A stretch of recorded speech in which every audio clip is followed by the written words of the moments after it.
next on the student section. Savannah State is officially now Division II. Details coming up next. Plus, a lot of people make an issue out of it. Oh, I know why they make an issue out of it. Because they no longer have control. A Black-only Mariel meeting that has put Savannah in the national spotlight. Relax and kick up your feet. The student section starts now. Good morning, this is your girl Asia, and our top story today, Savannah State is officially D2. Here are the details. The upcoming fall semester embarks on a new journey for the Savannah State Tigers as they move back to Division II for the first time since 2002. President Cheryl Dozier first announced the university's plans on reclassification back in late 2017. Since then, many have weighed in on the reasons why this will be a good move for Savannah State. Forbes magazine's B. David Redpath did a rather harsh article on SSU's poor performance in athletics during their D1 tenure, stating that over SSU's 16-year stretch between their two marquee sports of men's football and basketball, they have only accumulated 3 seasons over 500. Others believe that, sports aside, this is also a financial move for the University by the Sea. President Dozier stated during her first announcement of the reclassification, quote, "While I am proud of the progress our athletes and coaches have made at the Division I level, it is not financially feasible for us to continue," end quote. The football team is the first of the athletic department to start their D2 journey as they go back to the SEAC.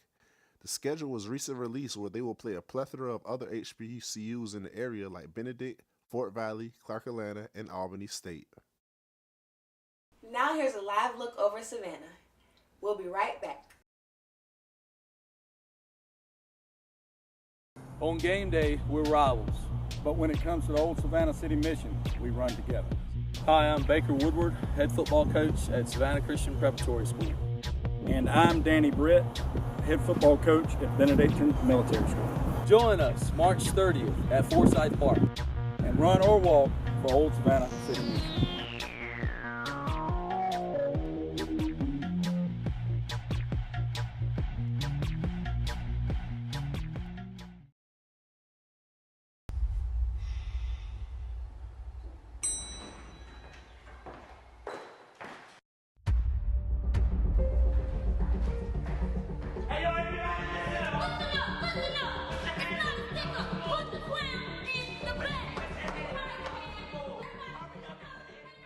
The run for Mr. and Mrs. Savannah State is heating up.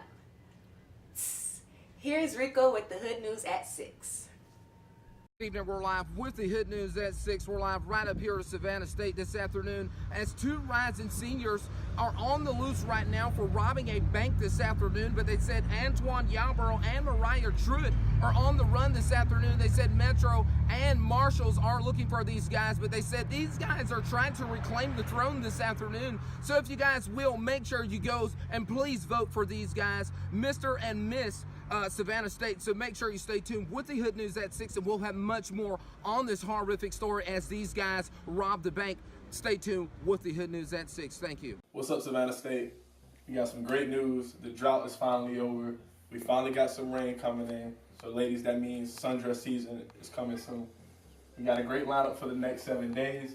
Looks like we're only expecting rain for 2 out of those 7 days, being Friday and Sunday. Asia, back to you. In local news, the Old Savannah City Mission has held its first 5K run this past weekend. Check this out.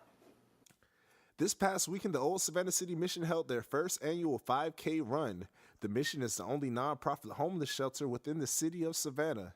In 2018, the Mission provided over 17,000 beds and shelter services, as well as providing over 90,000 nutritious meals to the homeless and people that are hungry. The primary focus for the mission is preaching and teaching the gospel, as well as rehabilitating the ex-offender. We reached out to the mission's executive director to ask him about the turnout of their first annual run. We had an exceptional turnout. The weather was beautiful. All things to God favored us on Saturday. And the race could not have been better. The participation, we had over 250 runners. We had corporate sponsors and donors that gave us money. We're very pleased. The 5K run was first of many, and it came with plenty of local sponsorships like Benedictine Military School, Savannah Christian, and many more. On game day, we're rivals, but when it comes to the Old Savannah City Mission, we run together. I'm Kalen DeLuch, linebacker, Florida State commit. And I'm Jakeem Harris, defensive back, NC State commit.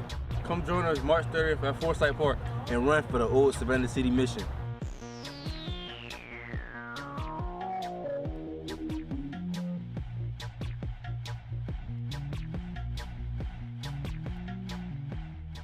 A mayoral candidate and current Alderman Van Johnson is on the hot seat after attending a black-only meeting. He held a press with his first response, and here it is. I had this unique opportunity to be that bridge, to build communication and to encourage understanding. But on this singular occasion, I did not perform as I always have. Current mayor and candidate Eddie DeLoach chimed in on the situation. For all those that have called, emailed, and texted my office from all walks of life, I want to assure you this is not who we are in Savannah. But when it comes to the old Savannah City mission, we run together. Hi, I'm Marie Dodson, head basketball coach at St. Vincent's Academy.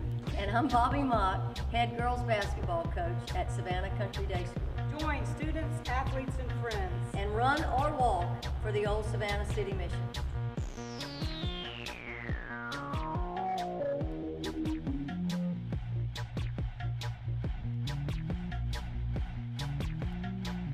In campus news, the baseball team finally snapped their losing streak.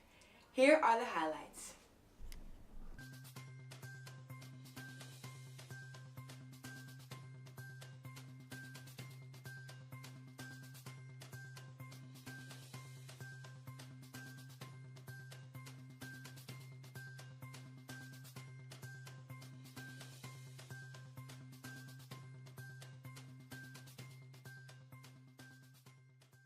Well, that's all the time that we have today. Don't forget to stream us live on Facebook and Instagram.